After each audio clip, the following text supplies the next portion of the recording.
In this video, we'll show you how you can share a PDF file that you have on your computer as a link with someone else without using Google Drive.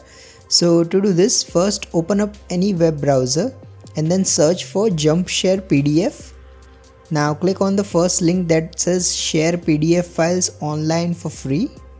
Once you are on this page, all you have to do is simply upload the PDF that you want to share.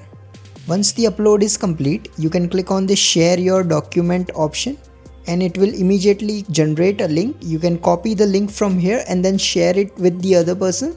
The other person then can open their browser, paste the link, and then they'll be able to see the PDF immediately.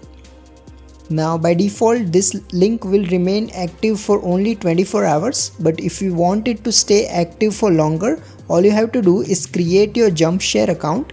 It's completely free to do that.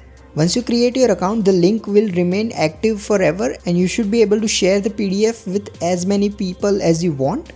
If you find this video useful, please don't forget to like and subscribe to Glitch Guru.